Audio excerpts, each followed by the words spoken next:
guys, it's Natalie and I am back. In America, that is.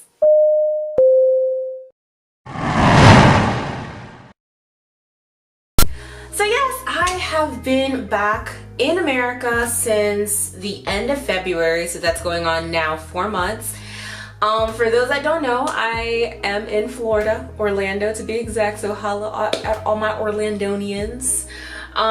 But yeah, I've had 4 months to really come back and get acclimated with this new life, this old new life, basically. And you know, there's been a lot of things that's been going on in the world itself that's also affecting my transition. And I thought that this would be a great video to kind of give you guys an idea of how I have been adjusting, coming back to America after living in Korea for over 5 years.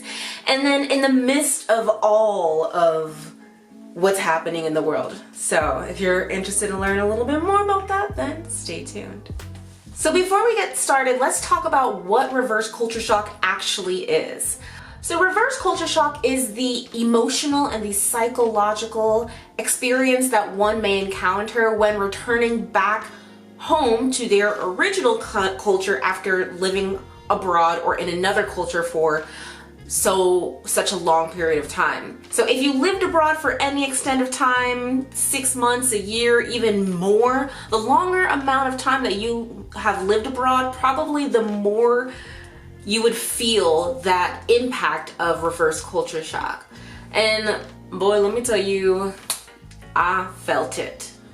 One of the first things that I experienced the moment I got off the plane. Now, I took a direct flight from Korea to Atlanta because those were the only flights that were available, Korean Air, due to the whole COVID thing, because COVID was canceling flights left and right. So I went straight to Atlanta, and the first thing that I saw or experienced when I got off the plane were Black people. Not just a handful of them, but a whole bunch of them.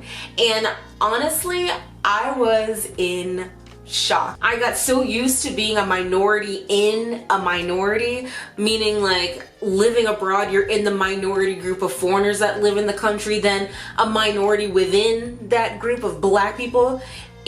It's such a small environment, and it's a small, you know, it's just a completely different experience than being completely and like surrounded by people that look just like you. I haven't seen this many Black people in years. I know one of them was laughing at me because I know it sounds crazy. I mean, like, what? But he really wouldn't understand how overwhelming that was when I first got off the plane in Atlanta. The second thing that really shocked me, and this all happened at the airport, was how easy it was to eavesdrop on people. And I'm talking about like full-on conversations, like secrets and like private matters. And not that I want to eavesdrop, because while I was in Korea, I learned to tune everything out because I didn't speak enough Korean to really understand what was happening. So I ended up developing a really peculiar and acquired taste to hearing English. So the minute I hear English, my ears perk up. Now, when I got off the plane, my ears were on full alert, and I heard some of the craziest stuff, including one girl. It was some drama. It was some drama about the girl on the plane, and I don't know. Anyways, it was the most entertaining stand in a line to get through immigration I have ever had because of everything that I could hear. So one of the next things my mother entrusted me to do the minute we got off the plane after living abroad for X amount of years was drive. And even though when I did come and visit the United States, I drove then, it has been a complete 3 years since I've been behind the steering wheel of a car. And we rented a car, and she had me drive it out of that parking lot. Now, one thing that I forgot about driving is that driving is stressful, like complete unnecessary stress. It is dangerous. It is scary. You have to be on alert at all times. I haven't had to do this for a while. So here I am gripping the steering wheel, looking straight ahead. All of my attentions are up because I just want to make sure that I drive out of this parking lot safely. It took me about 2 hours of driving to really feel like I got back in the hang of things. Now I'm going back to driving with one hand on one steering wheel and it's no problem. But the minute I tried to drive right after I came out of Korea, it was extremely stressful and scary. So I love to talk, as you guys obviously could probably tell, but Americans love to talk. Americans will talk about nothing and hold a conversation, a full conversation about nothing.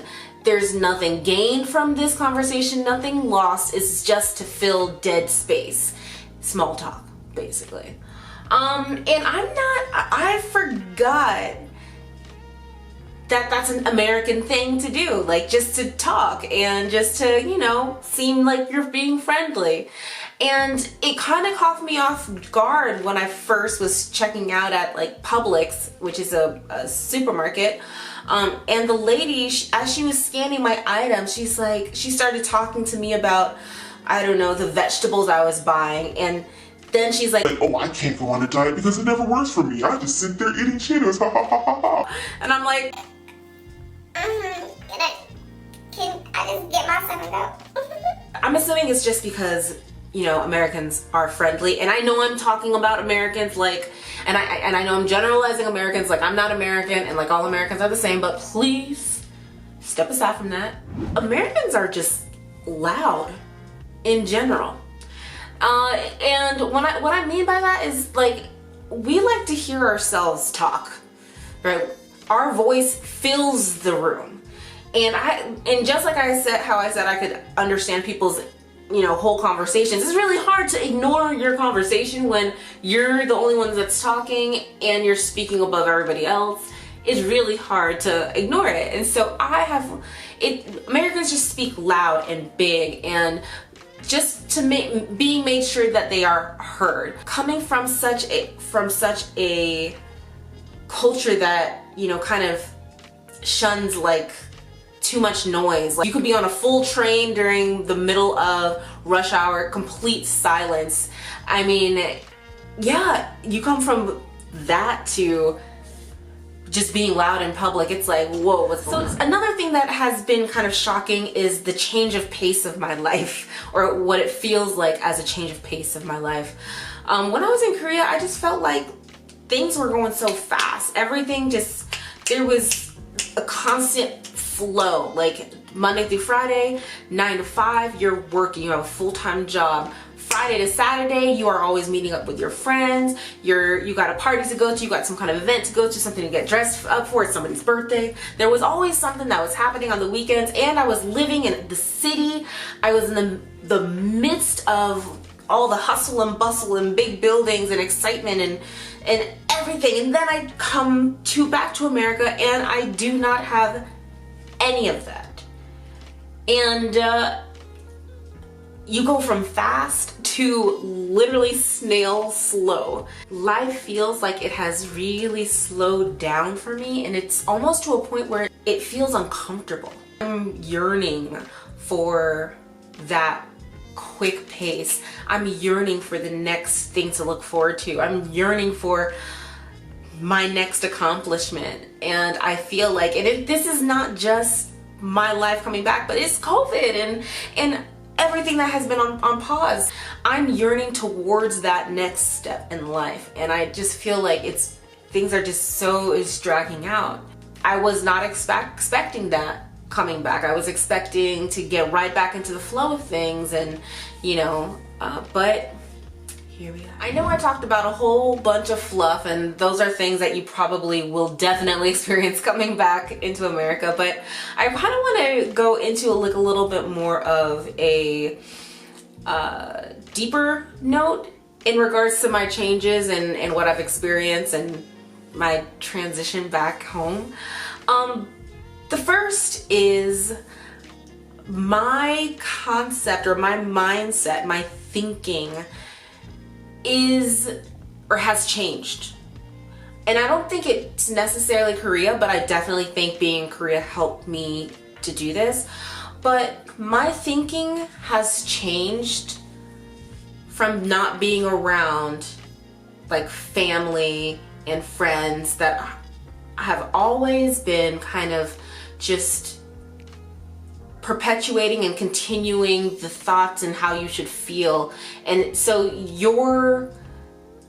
in a way, I feel like when you're not allowed to detach, you kind of don't really know yourself. You don't really know what you want and what you don't like and stuff like that. If you don't have an opportunity to completely separate yourselves from everyone that has an impact on those thoughts.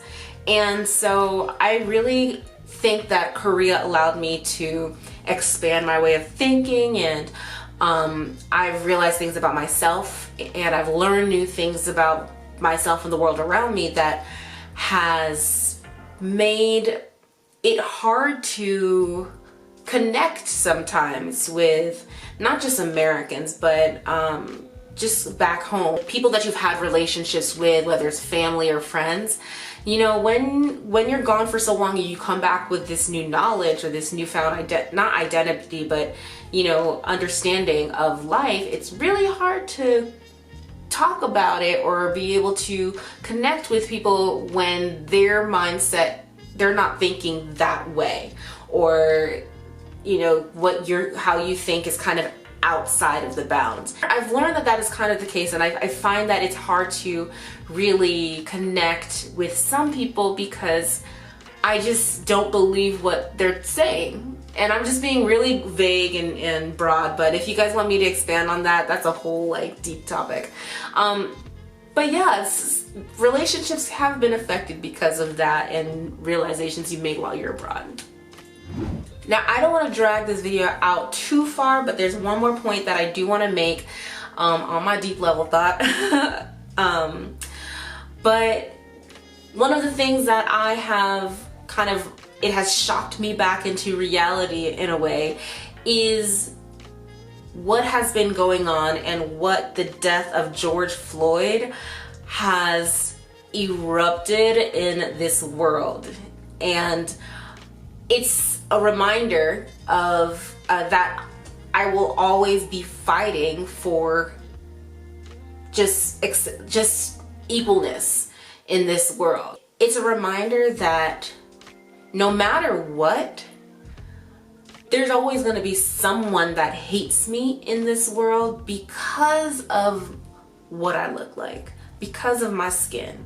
At least when I was living abroad, when I was in Korea, I didn't fear for my life. I didn't fear for someone to think something negatively of me. I did not fear for my life. Coming back into America has reminded myself and has put those walls or put those defenses back up, because it's like, you're not in Kansas anymore, okay? You gotta stay alert. You gotta make sure that you are doing this, you're doing that, you have to keep yourself safe. Being away from America during these events where black men, black people will be killed at the hands of another, it was something that I connected with, but then also, since I was far away, I was able to detach in a way. But coming back into America, it has been reignited because now it is accompanied by fear. Those are some of the ways that transitioning back to America has affected me in these past few months. I still have a while to go. I just got here and I haven't gotten back into the flow of life, so I'm definitely going to be making an update video. Anyways, if you have not done so already, please go ahead and press that subscribe button and answer me this. Do you feel like you have to detach or separate away from your family for a short period of time in order to get to know who you are? Leave your comments below. I'll be responding to them. Anyways, thank you guys so much for watching. I'll see you guys next video. Bye!